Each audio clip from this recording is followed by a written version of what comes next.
Hello everyone. අද video එකකින් ඔයාලට කියලා දෙන්න යන්නේ කොහොමද ඔයාගේ Appmaker applications වලට business model canvas කියන concept එක පාවිච්චි කරන්න සහ ඒ විදිහට පාවිච්චි කරපුවම ඔයාගේ Appmaker app එකට ලැබෙන ප්‍රතිලාභ මොනවාද කියන එක ගැන. ඉතින් ගොඩක් දෙනෙක් Appmaker applications හදනවා ඊට පස්සේ market කරන්න පටන් ගන්නවා. ඉතින් නමුත් කිසිම අයිඩියා එකක් නැහැ. කොයි වගේ සර්විස් එකක්ද මම හැදුවේ, කොයි වගේ පිරිසකද මගේ සර්විස් එක දෙන්න ඕනේ, කොයි වගේ රෙවෙනියු එකක්ද මම මේ හරහා ලබා ගන්න ඕනේ. එතකොට ඒ සඳහා මම මොනවද කළ යුත්තේ කියන දේ ගැන කිසිම අයිඩියා එකක් නැහැ. ඉතින් ඒ වගේ කෙනෙක්ට සහ Appmaker මුලින්ම පටන් ගන්න ඉන්න කෙනෙක්ට නැත්නම් Appmaker applications හදලා revenue earn කරගන්න බැරුව කොහේ හරි හිර වෙලා ඉන්න කෙනෙක්ට පුළුවන් මෙන්න මේ business model canvas කියන concept එක පාවිච්චි කරලා ඔයාගේ app එක ඔයා හිතන target එකට අරන් ගිහිල්ලා ඔයා බලාපොරොත්තු වෙන විදිහේ revenue එකක් earn කරන්න අවශ්‍ය පියවරවල් සහ ඒ සඳහා ඔයා කළ යුතු දේවල් මොනවාද කියන එක මෙන්න මේ model එක මෙන්න මේ concept එක හරහා ඔයාට තේරුම් ගන්න පහසුයි. ඉතින් අපි බලමු කොහොමද මේ concept එක හරහා ඔයාගේ app එකට අදාළව ඔයාගේ business model canvas එක ඔයාගේ applications වලට හදාගන්න කියලා. ඉතින් ඔයාලට පුළුවන් ඒ සඳහා ඉන්ටර්නෙට් එකේ search කරපුවාම තියෙනවා business model canvas සඳහා අවශ්‍ය templates. ඉතින් ඔයාලට ඒ template එකක් පාවිච්චි කරන්න පුළුවන්. ඉතින් ඔයාලට පුළුවන් ඔයාගාව තියෙනවා applications 10ක්. ඒ 10ට separate business model canvas create කරන්න. ඉතින් අපි බලමු මොකද්ද මේ business model canvas කියන්නේ සහ ඒ සඳහා අවශ්‍ය steps මොනවාද කියලා. ඉතින් මේකෙදි ඔයාලට මේ concept එක හරහා ඔයාට හඳුනා ගන්න පුළුවන් ඔයාගේ service එකේ ප්‍රධාන අරමුණ මොකක්ද සහ ඒ හරහා ඔයා ලබා දෙන්න මොනවද ඔයාගේ customers ලට. එතකොට ඒ customers ලා කවුද? ඉතින් ඒගොල්ලන්ව reach කරන්න ඔයා කොයි විදිහේ marketing methods පාවිච්චි කරන්න ඕනේ.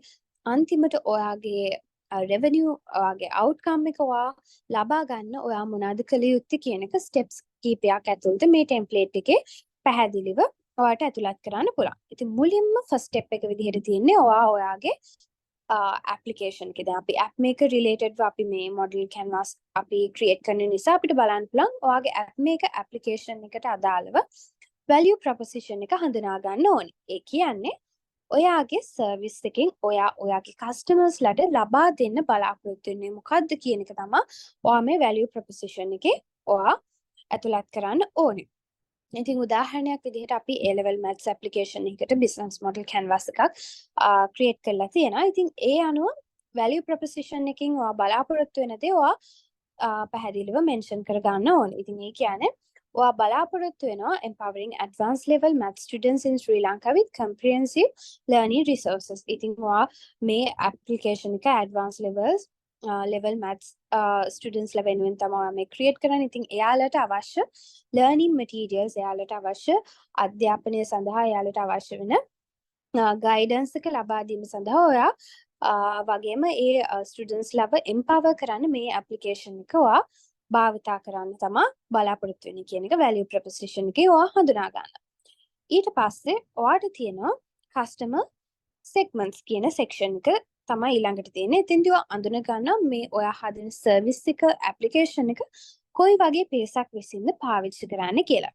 ඉතින් දැන් මේ හදන A level maths application එක ලංකාවේ ඉන්න advanced level සඳහා ගණිත විෂය ධාරාව හදාරන සිසුන් පාවිච්චි කරන ප්‍රධාන වශයෙන්ම ඊට අමතරව මේ service එක පාවිච්චි කරන්න පුළුවන් ගුරුවරුන් ඒ වගේම පෞද්ගලික හෝ වේවා අධ්‍යාපන ආයතන වලින් educational institutions වලින් ඉන්න පිරිස් මේ service එක මේ application එක පාවිච්චි කරනවා කියන එක මේ customer segments කියන කොටස යටතේ හඳුනා ගන්නවා.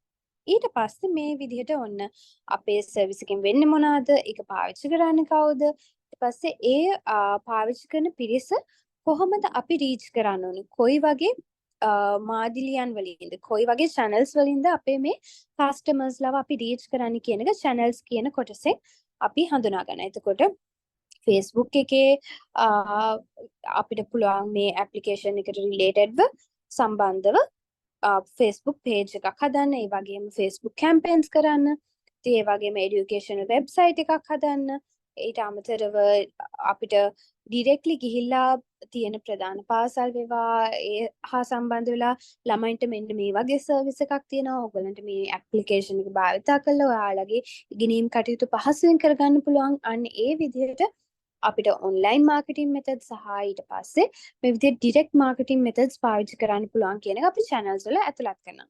ඊළඟට තියෙන්නේ customer relationships. ඉතින් එතන තමයි අපි හඳුනාගන්නේ කොහොමද මේ ඉන්න අපේ දැන් අපි channels හඳුනාගත්තා, අපේ customer segments එකක් දන්නා. එතකොට ඒගොල්ලන්ව අපි කොයි විදිහටද අපේ customers වෙතට අපේ content එක ඉදිරිපත් කරන්න කියන එක, relationship එක build up කරගන්නේ කොහොමද කියන එක මෙතෙන්දී හඳුනගන්න. ඉතින් එතෙන්දී අපිට පුළුවන් Facebook page එකක් අර කලින් කිව්වා වගේ ඒ channel එක හරහා Facebook page එකක් හදලා ඒ හරහා කෙලින්ම ඔයාගේ users ලට ඔයාව directly ඔයාගේ සර්විස් එකේ තොරතුරු ගැන අප්ඩේට් වෙන විදිහට ඔයාලට හදන්න පුළුවන්. ඒ වගේම ඔයාලට FAQ page එකක් හදලා එතකොට users ලට මොන වගේ ප්‍රශ්න දෙන්නේ, ඒ ප්‍රශ්න අනුව එයාලට ඒ FAQ page එක හරහා අදහසක් ගන්න පුළුවන් මේ සර්විස් එකේ මෙන්න මේ විදිහට මේ දේවල් කරන්න ඕනි කියන එක ගැන. ඒ වගේම ඔයාලට පුළුවන් push messages කියන option එක හරහා Appmaker වල තියෙන එයාලට දැනුවත් කරන්න මේ විදිහේ අලුත් content එකක් add කළා, අලුත් category එකක් add කළා.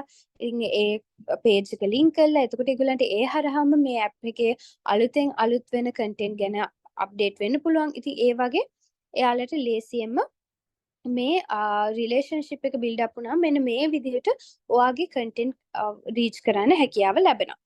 ඉතින් දැන් අපි දන්නවා කොහොමද අපේ රිලේෂන්ෂිප් එක කස්ටමර්ස්ලා එක්ක තියෙන බිල්ඩ් අප් කරගන්නේ කියලා. ඊළඟට අපි දැනගන්න ඕන කොයි විදිහටද අපේ රෙවෙනියු ස්ට්‍රීම්ස් මොනවාද කියන එක තමයි අපි හඳුනා ගන්න. එතකොට Appmaker application වලට රිලේටඩ් දැන් applications වලට පුළුවන් payment methods වලින් subscription method එක තියෙනවා, one time charging method එක තියෙනවා. ඉතින් අපිට අපේ service එක අනුව අපිට තේරුම් ගන්න පුළුවන් කොයි වගේ විදිහක්ද අපිට ගැලපෙන්නේ.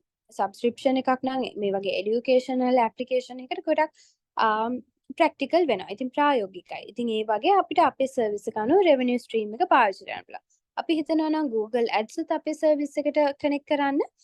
ඉතින් ඒ වගේ විදි ඒ වගේම අපිට පුළුවන් GPay enable කළා ඒ හරහා foreigners-ලට මේ අපේ සර්විස් එක ලබා දීලා එහෙම ගන්න බලාපොරොත්තු වෙන අපේ app එක අනුව අපිට පුළුවන්. දැන් නමුත් මේ සර්විස් එක cater කරන්නේ අපි ලංකාවේ ස්ටුඩන්ට්ස්ලා නිසා අපිට ඒ විදිහේ GPay පාවිච්චි කරලා ඒ විදිහේ සර්විස් එක expand කරන්න බෑ. ඉතින් ඒ වගේ අපේ සර්විස් එකට අදාළව revenue streams අපි හඳුනා ගන්න ඕනේ. ඊළඟට වෙන්නේ key activities. ඉතින් ඒ කියන්නේ අපි දැන් අපේ value proposition එක සහ අපේ customers ලාව කොහොමද අපි reach කරන්නේ හැමදේම තේරුම් ගත්තා. ඉතින් අපේ මේ value proposition එක අපේ customer ට ලබා දෙන්න නම් අපි ප්‍රධාන වශයෙන් මොන වගේ දේවල්ද කරන්න ඕනේ කියන එක තමයි මේ key activities වලින් හඳුනාගන්නේ. ඉතින් අපිට පුළුවන් එතෙන්දී අපි දැන් අපි educational related application එකක් කරන විදිහට මේ උදාහරණයේ විදිහට අපි බලාගෙන යන. එතකොට අපි ඒ සඳහා content create කරනවා. ඒ කියන්නේ අපි හිතමු past papers වේවා, එහෙම නැත්නම් MCQ questions විදිහට අපිට වෙනම ප්‍රශ්න පත්‍ර හදන්න, short notes ඇතුළත් කරන්න, ඒ වගේ අපි එක එක content update කරන්න ඕනේ. ඉතින් ඒ වගේ අපි mainly මේ වගේ application එක කරන්න ඕනේ content create කරන එක. ඒ වගේම අපි හදන content හරිම නිවැරදි content ද, එතකොට මේක සිලබස් එක අප්ඩේට් වෙලා තියෙනවද, ඒ දේවල් ගැන quality assurance එකකින් අපි බලන්න ඕනේ, check කරන්න ඕනේ මේවා up to date ද, ඒ වගේම මේවා නිවැරදි විදිහට අපි හදලා තියෙනවද, නිවැරදි විදිහට අපේ සර්විස් එක හරහා අපේ කස්ටමර්ස් ලබා දෙනවද කියන එක ගැන අපි බලන්න ඕනේ. ඒ වගේම අපි මාකට් කරන්න ඕනේ අපේ සර්විස් එක. අපි ඇප්ලිකේෂන් එකක් හදලා ඒක අප්‍රූව් කරගෙන ඒක නිකන් තිබ්බොත් එහෙම කවුරුත් ඒ ගැන දැනුවත් වෙන්නේ නැහැ මෙහෙම සර්විස් එකක් තියෙනවා කියලා. අපි කොච්චර කන්ටෙන්ට් අප්ඩේට් කළත් කවුරුත් දන්නේ නැහැ මෙහෙම සර්විස් එකක් තියෙනවා කියලා. ඉතින් අනිවාර්යෙන් මාකටිං ඇක්ටිවිටීස් අපි කරන එක අත්‍යවශ්‍යම දෙයක්. ඊළඟට කස්ටමර් සර්විස් එක. හිතන්න අපේ තියෙන කන්ටෙන්ට් එකක් ගැන මොන හරි ප්‍රශ්න ගැන අපේ යූසර්ස්ලා අපෙන් අහනවා නම් මෙසේජස් එවලා, කමෙන්ට්ස් එවලා, ආටිකල් සම්බන්ධව ඒගොල්ලෝ අපෙන් විස්තර අහනවා. අපි ඒවට රෙස්පොන්ඩ් කරන්නේ නැත්නම් අපි කිසිම ඒ ප්‍රශ්නයකට උත්තරයක් ලබා දෙන්නේ නැත්නම් අපේ කස්ටමර්ස්ලා අපේ සර්විස් එක ගැන පැහැදීමක් ඇති වෙන්නේ නැහැ. ඉතින් අනිවාර්යෙන් කස්ටමර් සපෝටිං සහ කස්ටමර් සර්විස් කියන දෙකත් අනිවාර්යෙන්ම අත්‍යවශ්‍යයි.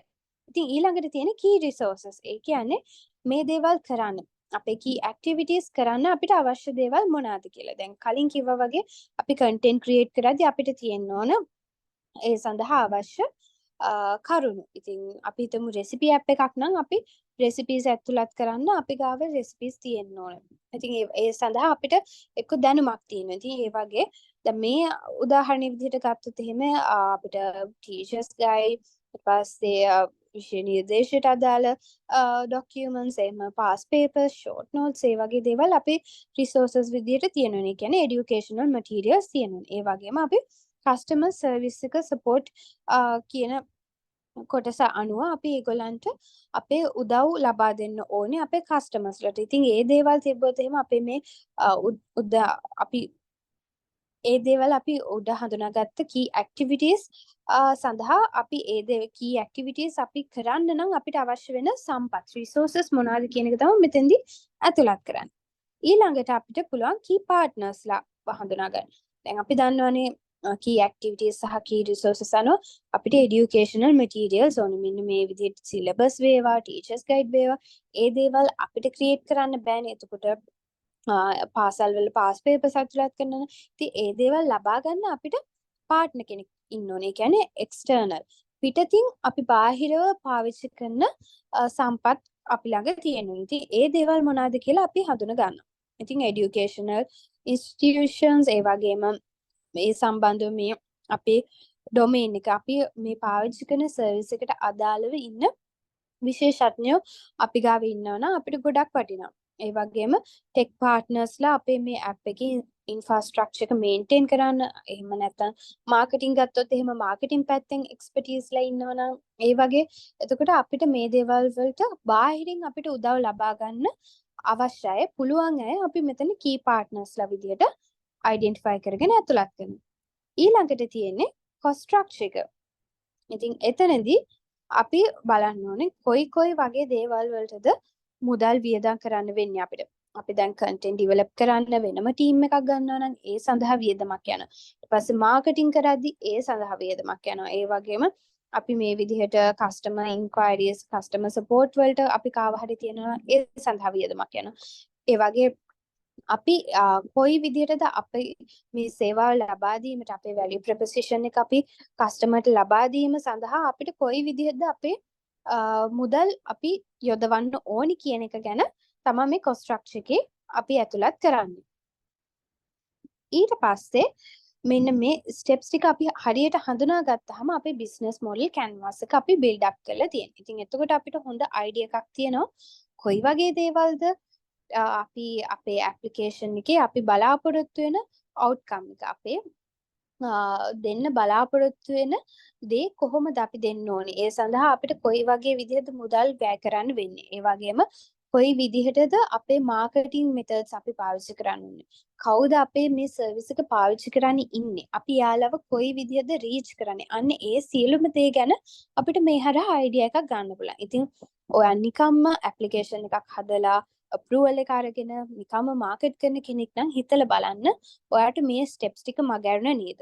ඔයා කොහොමද ඔයාගේ service එකේ බලාපොරොත්තු වෙන දේ ළඟා කරගන්න මේ steps ටික හරහා ඔයාගේ මේ service එක දිගටම පවත්වාගෙන යන්නේ. ඉතින් ඒ දේවල් ගැන ඔයාට හොඳ අවබෝධයක් තිබ්බොත් එහෙම ඔයාට පුළුවන් හොඳ revenue එකක් ලබා ගන්න සහ ඔයාගේ ලබා දෙන service එකේ ඉහළම අන්දමින් ඔයාගේ customers-ලාට ලබා දෙන්න. ඉතින් අනිවාර්යෙන් ඔයාට applications 10ක් තියෙනවා නම් මේ 10ටම එකම business model canvas එක ඔයාට පාවිච්චි කරන්න බෑ. මොකද concepts 10කින් ඔයා applications හදලා තියෙනවා නම් ඉතින් අනිවාර්යෙන් ඔයාගේ ඒ apps 10ටම හදලා මේ විදිහේ business model canvas තියාගෙන ඔයා ඉදිරියට ඔයාගේ marketing කටයුතු සහ content update කරන කටයුතු දිගටම කරගෙන යන්න වෙනසක් තියෙනව නේද කියන එක ඔයාටම තේරෙයි. ඉතින් අනිවාර්යෙන් මේ වගේ අපි කලිනුත් වීඩියෝස් කරලා තියෙනවා marketing campaign එකක් කරන්නේ කොහොමද? ඒ දේවලුත් අනිවාර්යෙන් බලලා ඔයාගේ application එක අපි ඇතුළත් කරන වීඩියෝස් වලින් තියෙන දේවලුත් අරගෙන ඔයාලට පුළුවන් ඔයාලගේ process එක update කරගෙන හොඳ විදිහට ඔයාගේ marketing process එක සහ application එකේ content update කරන process එක දිගටම කරගෙන යන්න. ඉතින් මේ වගේ අලුත් concept සහ අලුත් processes ගැන අපි ඉදිරියේදීත් වීඩියෝ කරනවා. ඉතින් ඔයාලට මොන හරි ප්‍රශ්නයක් තියෙනවා නම් comment එකකින් ඔයාලට ඒ ගැන ඉන්ක්වයර් කරන්න පුළුවන්. ඉතින් ඉදිරියේදීත් මේ වගේ වීඩියෝ එකකින් හමු වෙමු. බොහොම ස්තුතියි.